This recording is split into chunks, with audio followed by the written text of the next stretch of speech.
예, 오늘 본문 우리 야고보서 3장 우리 13절부터 18절 말씀 중심으로 당신의 지혜는 어디에서 오는가? 참 대단히 중요한 그런 질문인데요. 우리 계속해서 제가 여러 번 강조를 드리고 있는데요. 야고보서의 이 주제가 뭔가? 야고보서의 이 주제는 우리가 살아가는 동안에 여러 가지 시험을 만나게 되는데 그 시험을 어떻게 해결하는가? 이것이 관건이거든요. 뭐 한두 가지 시험이 아니고 때로는 시험이 겹쳐서 또 스트레이트로 말이죠. 이렇게 찾아올 때 우리 어떻게 극복해야 되는가? 물론 그 시험은 그 두 가지를 채널을 통해서 물론 시험이 여러 가지 채널을 통해서 오지만 주로 지금 야고보서를 기록할 당시에 성도들에게는 두 가지가 큰 이슈였거든요. 첫 번째는 뭔가 하면 바로 말이었습니다. 이 말 때문에 이렇게 많이 시험을 이렇게 받기도 하고 또 시험이 되기도 하는. 그래서 우리가 이 말을 어떻게 하는가에 따라서 우리가 살아가면서 시험의 가지수가 좀 많아질 수도 있고 적어질 수도 있습니다. 자, 두 번째가 뭔가 하면 바로 돈 문제입니다. 왜냐하면 이 세상이 돈으로 얽혀 있기 때문에 돈이 없으면 살아갈 수 없는 세상이기 때문에 이 두 가지가 큰 이슈가 되죠. 그럼 이 시험들을 우리 어떻게 극복하고 해결해야 되는가? 이제 크게 이제 두 가지로 말씀드렸습니다. 첫 번째는 뭔가 하면 기도입니다. 어떤 기도인가 하면 하나님, 제가 이런 시험을 당해서 많이 힘이 든데 어떻게 이 시험을 처리해 나갈지 하나님 지혜를 주십시오. 저는 이런 기도를 많이 드립니다. 어떻게 할 수 없을 때, 또 막막할 때 우리 하나님, 이런 경우는 제가 어떻게 해야 될까요? 가르쳐 주세요. 전 잘 모르겠어요. 이렇게 할 수도 없고 저렇게 할 수도 없고 답답해요. 이런 경우는 어떻게 해야 되죠? 그러면 그때마다 물론 항상은 아니지만 이렇게 하면 되지 않겠니? 때로는 말씀을 주시기도 하시고 때로는 생각을 주시기도 하시고 뭐 여러 가지 채널을 통해서 도전을 주실 때가 있습니다. 자, 두 번째로는 우리 신자들이 시험을 당하는 많은 경우에 왜 이제 이렇게 시험이 가지수가 많은가 하면 내가 지식적으로 알긴 아는데, 그죠? 그 말씀대로 내가 반응을 하지 않아서, 순종하지 않아서 실족하게 되는 경우들이 많이 있습니다. 그죠? 굉장히 이제 중요한 그런 질문이죠. 특별히 이제 신앙생활 오래 하신 분들 가운데도 이런 경우들 종종 보게 되거든요. 실족한단 말이죠. 말씀에 순종하면 어떤 어려움이 생겨도 반석 위에 세워진 집처럼 크게 요동치지 않거든요. 그러나 모래 위에 지은 집은 언제 심한 그 충격을 받는가 하면 비바람이 몰아치고 시험이 찾아왔을 때, 창수가 부딪힐 때 말이죠. 그때 난리가 나는 거거든요. 그래서 우리가 평소에 기도하고 또 그리고 말씀에 순종하는 생활이 벌써 이렇게 영적으로 코드가 맞으면 문제가 생기면 말이죠. 이게 지금 어디서부터 왔다. 병을 치료하는 데서 가장 중요한 것이 뭔가 하면 병의 원인을 알아야 되거든요. 정확한 진단이 필요합니다. 그러기 위해서 우리가 영적인 채널을 곤두세워서 이게 지금 어디로부터 이게 지금 무슨 문제 때문에 이런 게 왔구나. 이걸 감지해서 이렇게 지혜롭게 대처하는 우리가 되기 원합니다. 자, 먼저 우리 야고보서 3장 1절부터 12절까지는 말이죠. 혀는 작지만 그냥 이렇게 작은 불이 큰 산을 불태우는 것처럼 영향력이 크다. 반면에 혀는 길들이기가 쉽다, 어렵다? 어렵다는 거죠. 말은 내가 이렇게 안 하려고 그러는데 화가 나고 말이죠. 그 상황에 딱 이렇게 부딪히면 자기도 모르게 말이죠. 그냥 생각지 않은 말들이 터져 나온단 말이죠. 길들이기 어렵기 때문에 어떻게 해야 된다고요? 혀를 제어를 해야 된다. 우리 혀를 제어하는 게 쉽습니까? 그래서 우리는 기도를 통해서 성령 충만함을 입어서 딱 이렇게 브레이크가 걸리는 것처럼 말 이렇게 막 하려고 할 때 말이죠. 말씀이 생각나거나 제동이 걸려야 돼요. 그죠? 그런데 이게 제동이 안 걸려갖고 말이죠. 막 엑셀들을 밟으면 말이죠. 막 나가거든요. 막 그냥 총 나간다, 칼 나간다, 막 이럴 때가 제일 위험하거든요. 그죠? 그리고 기도할 때 이 부분이 쫙 걸려요. 참 그것이 은혜죠. 자, 그리고 오늘 13절부터 14절까지는 말이죠. 세상적인 지혜를 쫓지 말고 위로부터 난 지혜를 사용해야 된다. 그죠? 그러면서 세상적인 지혜가 어떤 것이고 위로부터 난 지혜가 어떤 것인지를 분별해서 우리가 세상적인 지혜를 사용을 하면 탈이 나거든요. 그래서 우리는 위로부터 난 지혜를 우리가 사용해야 된다. 이 부분을 강조를 합니다. 자, 오늘 또 본문은 말이죠. 야고보서 3장 1절 말씀 다시 한번 같이 읽겠습니다. 야고보서 3장 1절 시작. 내 형제들아 너희는 선생된 우리가 더 큰 심판을 받을 줄 알고 선생이 많이 되지 말라. 그죠? 이제 말의 문제를 다루면서 말이죠. 선생님은 말을 많이 하게 되잖아요. 학생들에게. 그죠? 말을 많이 하다 보면 실수를 많이 하게 되고 또 상처를 많이 주기도 한단 말이죠. 그러니까 교회 말이죠. 지도자급에 있는 또 우리 가정에서도 이렇게 영향력이 있는 그런 위치에 있는 뭐 직장에서는 또 윗상사 영향력을 끼치는 말을 좀 많이 해야 되는 그런 위치에 있는 사람들은 특별히 지혜가 필요하다는 거죠. 그래서 어떤 지혜를 사용해야 되나. 그러면서 오늘이 지금 참된 지혜가 있고 거짓된 지혜가 있다. 위로부터 난 지혜가 있고 세상의 지혜가 있다. 이 두 가지 지혜를 이제 언급하고 있는 것이죠. 우리가 교회를 섬기면서 때로는 참 교회가 참 좋아야 되는데 생각지 않은 어려움 때문에 많은 시험도 또 아픔도 겪게 됩니다. 특별히 세상적으로 또 나름대로 능력도 있고 또 많이 배웠고 지위도 있는데 때로는 교회에 여러 가지 어려움을 이렇게 끼치는 분도 있습니다. 그 왜 그런지 아십니까? 교회는 하나님의 지혜로 섬겨야지 세상의 지혜로 섬기면 큰일 납니다. 이 반대가 되는 게 많거든요. 그렇다고 세상의 지혜는 다 틀렸다, 필요 없다가 아닙니다. 일반 은총도 하나님 주신 거거든요. 그러나 이 세상적인 지혜라고 하는 것은 말이죠. 자신의 욕심, 자신의 이익, 자기 중심적인, 그죠? 그런 쪽으로 이렇게 치닫는 그것이 이제 성경은 세상을 사랑하지 말라 그 뜻이거든요. 세상에서는 이렇게 해서 이렇게 됐는데 교회에서는 그게 안 되거든요. 왜냐하면 교회는 주님의 피로 세워지기 때문에 완전히 다릅니다. 접근 방식이. 물론 어떤 면에서 또 이렇게 일치하는 부분도 있죠. 그러나 반대가 많습니다.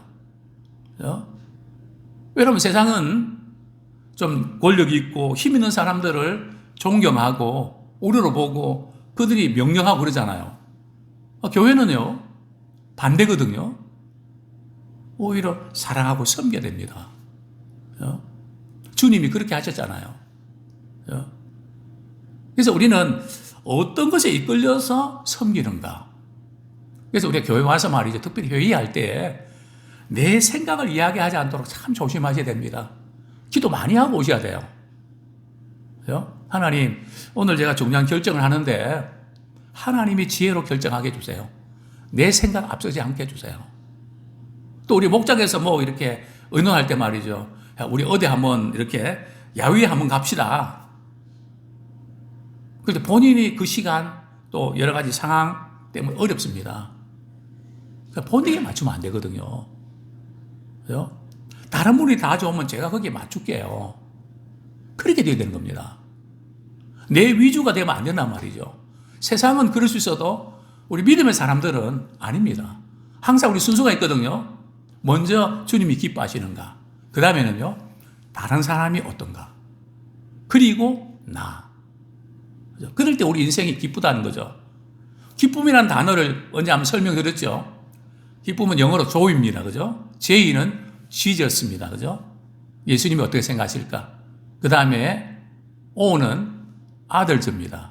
그죠? 다른 사람이 어떨까? 다른 사람이 답이라다면 좋다. 그리고 Y는 뭡니까? You입니다. 그리고 당신. 항상 우리는 어떤 것 이렇게 선택할 때도 내가 먼저, 내 좋은 거 먼저 이렇게 하지 마시고 다 이렇게 챙기고. 그죠? 그래서 제가 이제 점심 식사도 사실 저는 이제 제가 먼저 하는 건 불편합니다. 그래서 제가 그냥 거의 마지막에, 그죠? 다 이렇게 좀 하려고 애를 쓰죠. 뭐 그게 특별한 건 아닌데, 어쨌든 우리가 이렇게 모든 면에서 섬기는 작은 부분인데요. 그래서 항상 우리가 먼저 이렇게 내가 이렇게 중심이 되면 안 되고요. 나는 그냥 마지막이고, 다른 분들 좋으면 괜찮아요. 그죠? 항상 이렇게 어떤 선택할 때도 그것이 필요합니다. 자, 어쨌든 교회를 섬길 때에 우리 어떻게 해야 되나. 참 지혜가 필요합니다. 근데 그 지혜가 출처가 어디냐는 거죠. 지혜가 어디서부터 왔는가.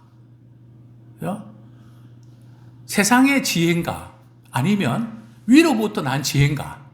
항상 이 두 가지를 점검하고 거기에 이끌리기를 소원합니다. 자, 첫 번째, 땅에서 난 지혜. 이 세상의 지혜는 어떤 특징이 있거든요. 그죠? 자, 그 특징이 뭘까요? 14절 말씀 우리 같이 한번 읽겠습니다. 14절 시작. 그러나 너희 마음속에 독한 시기와 다툼이 있으면 자랑하지 말라. 진리를 거슬러 거짓말하지 말라. 보면은 15절에 보면 이러한 지혜는 위로부터 내려온 것이 아니요 땅 위의 것이요 정욕의 것이요 귀신의 것이니. 그죠?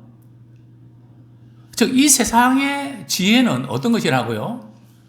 독한 시기. 독한 시기가 뭔지 아세요? 그죠? 그냥 자신의 이익을 위해서. 그죠? 뭐든지 자기 거를 먼저 챙기는. 그죠? 여기 우리 저녁교대 오신 분들 그런 분 한 분도 안 계시죠?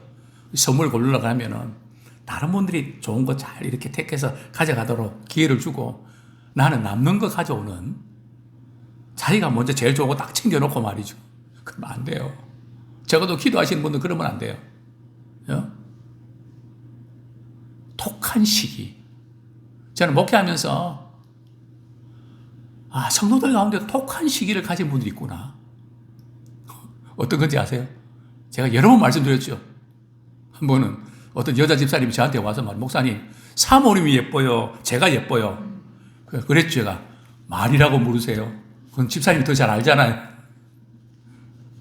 또 어떤 권사님은 늙은 것들이 예뻐요? 젊은 것들이 예뻐요? 그게 비교가 됩니까?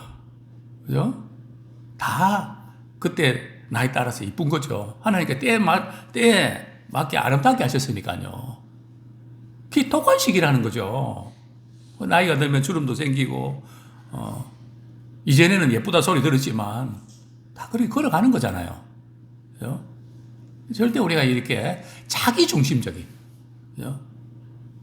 이 독한 시기를 가지면 어떤 일이 벌어지는지 아세요? 자꾸 다퉈요.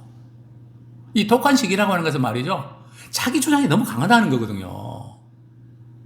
그게 관철이 안 되면 참지를 못하는 거예요. 그리고 거기에 대해서 변호하려고 그러고 막 그런단 말이죠.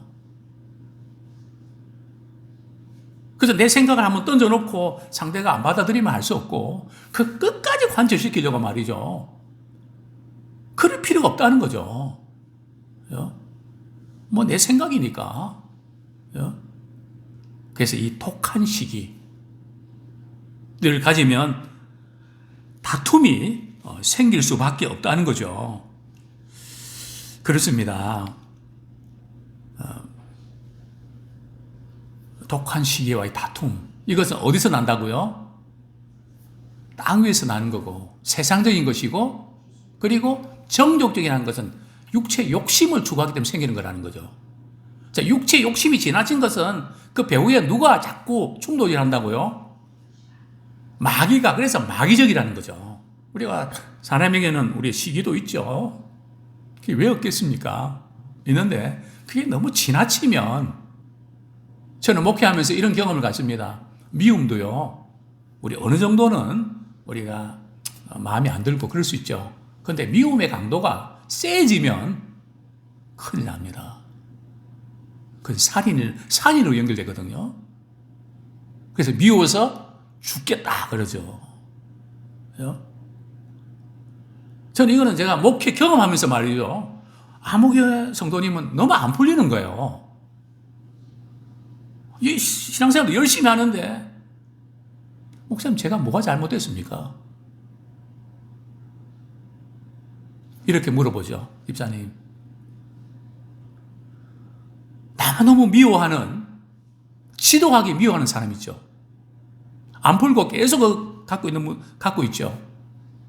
목사님, 그거 어떻게 아셨냐고. 얼굴에 쓰여 있습니다. 절대 우리는 미움이 없을 수 없지만, 그냥 그 속에서 말이죠, 그냥 칼만 안 들었다 뿐이지, 죽이고 싶은 만큼 말이죠, 너무 이렇게 강렬하게 작동하는 것은 뭐적이라고요? 마귀적이라는 겁니다. 특별히 우리가 이런 부분에 붙잡히지 않도록 늘 조심을 해야 됩니다. 그렇습니다. 우리가 이렇게 땅에서 난 지혜를 가지면 시기와 다툼이 있고요. 또 그 다음에 어떤 문제가 생기는가 하면 16절 말씀, 우리 같이 한번 그 결과가 뭘까요? 시작.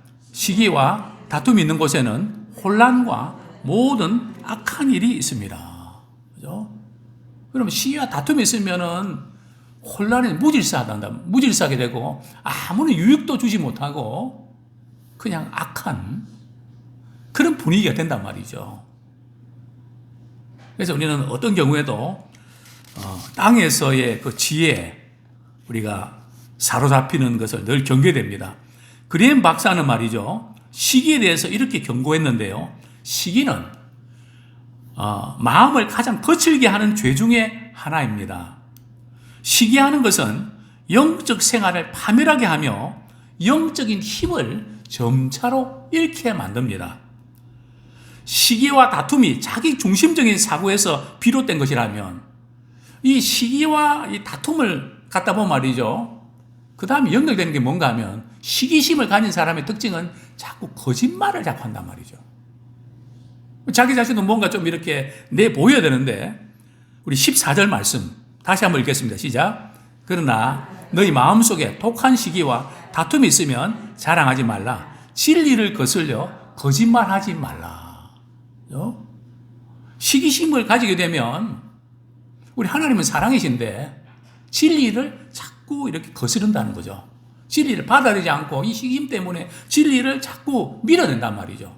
우리 로마서 한번 보겠습니다. 말씀을 많이 듣는데 자꾸 이 말씀을 말이죠, 그대로 받아들이는 사람이 있는가 하면 자꾸 밀어낸단 말이죠. 이러면 우리 삶이 험악해지고 마음이 어두워지죠. 로마서 1장 18절, 1장 18절 말씀 같이 한번 읽겠습니다. 시작. 하나님의 진노가 불의로 진리를 막는 사람들의 모든 경건하지 않음과 불의에 대하여 하늘로부터 나타나나니. 그죠? 어떤 사람은 진리로 불의를 막는 사람이 있는가 하면, 어떤 사람들은 불의로 말이죠, 진리를 자꾸 밀어낸단 말이죠. 과연 우리는 무엇을 밀어냅니까? 이런 생활을 자꾸 하다 보면 우리 로마서 1장 결과가 어떻게 되는가 하면 말이죠. 이런 일이 발생하죠. 로마서 1장 21절 말씀, 21절 22절 같이 읽겠습니다. 시작. 하나님을 알되 하나님을 영원하게도 아니하며 감사하지도 아니하고 오히려 그 생각이 허망하여지며 미련한 마음이 어두워졌나니 스스로 지혜 있다 하나 어리석게 되어. 보면 자신 똑똑한 것 같은데 참 어리석고 허망하고 마음이 어두워지고 이래 살아서 뭐하나 자꾸 그런 생각만 가득하게 된다는 거죠. 그렇습니다. 땅에 있는 지혜는 진리의 말씀을 자꾸 이렇게 거슬립니다. 그죠? 그리고 불순종하고 밀어냅니다. 우리 말씀 한 구절 보겠습니다. 참 우리가 이렇게 되는 이유가 디모데전서 6장 3절에서 5절까지 잘 분석하고 있는데요. 디모데전서 6장 3절부터 5절까지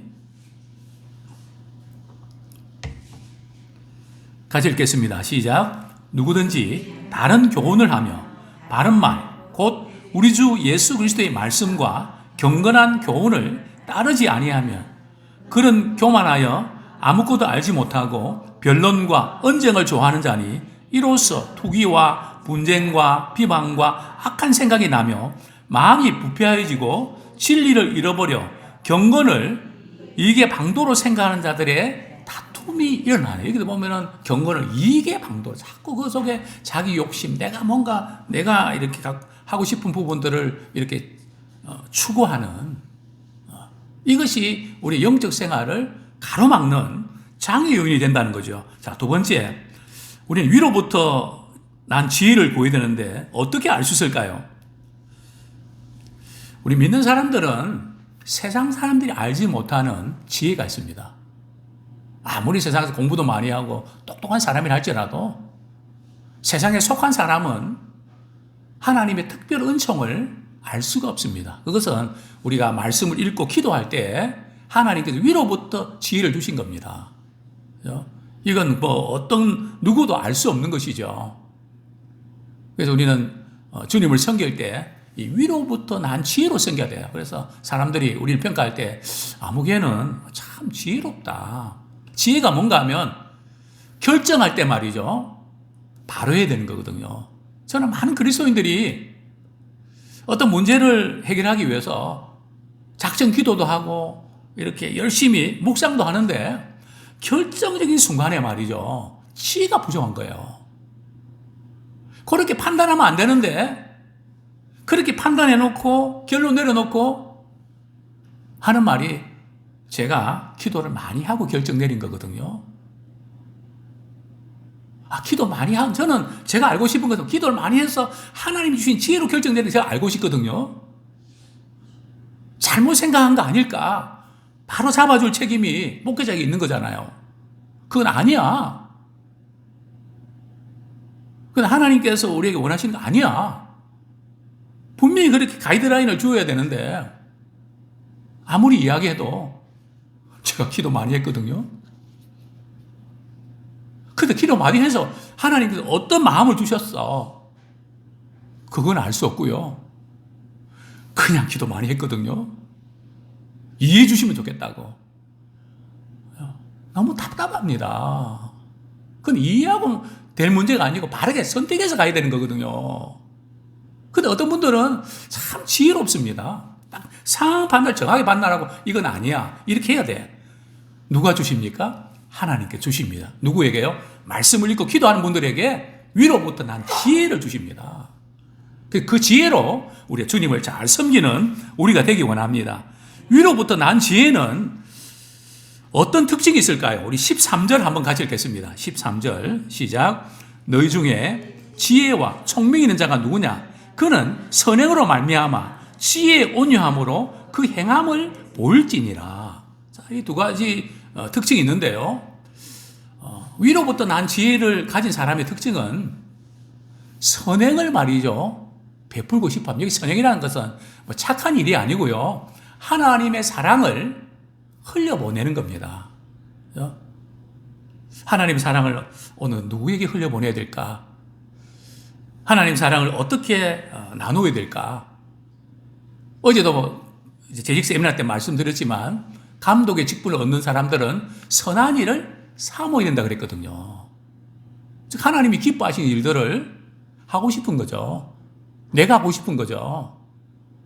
남한테 뺏기기 싫은 거죠. 근데 문제는 지혜의 온유함으로 해라. 우리가 이제 선한 일을 하고 기뻐하시는 일을 하는데 어떤 마음으로요? 자기 스타일로 하는 게 아니라 온유함으로. 이 온유함이라는 것은 뭐 이렇게 유약하고 체념적인 것이 아니고요. 온유라는 마음은 그리스도의 마음을 품고 말씀에 순종하는 마음이 온유입니다. 그죠? 다른 게 온유가 아니고요. 그래서 우리는 선한 일을 하고 또 섬기고 또 마음에 안 드는 부분들 또 잘못한 사람들을 좀 이렇게 고민할 때도 어떤 마음으로요? 온유함으로 하셔야 돼요. 절대 이렇게 화를 내거나 표정이 굳어서 하게 되면 안 돼요. 그죠? 아주 부드럽게 말이죠. 또박또박 이러면 어떨까? 이러면 참 좋을 것 같아요. 얼마나 그렇게 할 수 있거든요. 그래서 우리가 선행을 하고 뭔가 우리가 좀 교훈을 할 때도 기분 나쁘게 마음 상해하지 말고 온유함으로 그게 바로 위로부터 난 지혜라는 거죠. 정말 우리가 이런 지혜의 소유자가 되기를 소원합니다. 우리 고린도전서 2장 12절 왜 이게 가능할까요? 우리의 생각으로는 참 안 되는데요. 우리는 세상 영을 받은 것이 아니라 하나님께로부터 온 영을, 즉 성령을 받았거든요. 우리 안에 성령님이 계시기 때문에 그게 가능합니다. 고린도전서 2장 12절 같이 읽겠습니다. 시작.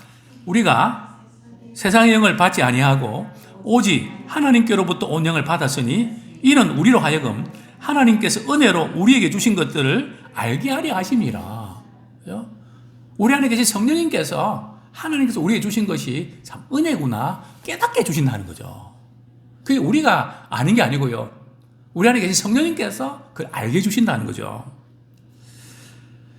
그렇습니다. 자, 위로부터 난 지혜의 몇 가지 특징 우리 잠깐 살펴보고 말씀 맺겠습니다. 17절, 18절 같이 읽겠습니다. 시작. 오직 위로부터 난 지혜는 첫째 성결하고 다음에 화평하고 관용하고 양순하며 국률과 선한 열매가 가득하고 편견과 거짓이 없나니 화평하게 하는 자들은 화평으로 심어 의의 열매를 거두니라. 그죠? 여기 이제 그 위로부터 난 지혜의 몇 가지 특징 좀 우리가 설명하자면 시간이 좀 많이 걸리는데요. 우리가 이 분위기는 알 수 있을 겁니다. 그죠? 성결하는 것은 마음이 나누지 않고 순전하고요. 그리고 화평하고, 그다음에 관대하고, 그죠? 그리고 양순하고, 국률과 선한 열매 가득하고, 편견과 거짓이 없는. 그러니까 자기 중심적인 것에 사로잡히지 아니하고 그리스도 중심의 성품을 갖는다는 거죠. 즉 성령의 열매가 나타난다는 거죠. 대단히 중요한 대목입니다. 핵심적인 부분이 화평하게 하는 자들, 화평으로 의의 열매를 거두는, 그죠? 참 화평하게 하는. 그래서 암흑기가 들어가면 그 분위기가 말이죠, 참 화평해지는, 참 피스메이커가 되는, 우리가 이 역할을 해야 됩니다. 우리 가정에 들어가면 가정에서, 교회에서는 교회에서, 또 목장에서는 목장으로, 직장에 들어가도 암흑의 팀에 내가 들어가고 싶어요. 그냥 서로 말이죠, 오겠다고 하는, 참 우리에게는 그런 매력 포인트가 있지 않습니까? 하나님 우리에게 주신 끌리는 게 있거든요. 참 멋진 그런 부분들을 위로부터 난 지혜를 주셨습니다. 아무쪼록 우리가 주님 섬길 때에 위로부터 난 지혜로 우리가 잘 섬기기를 축원합니다.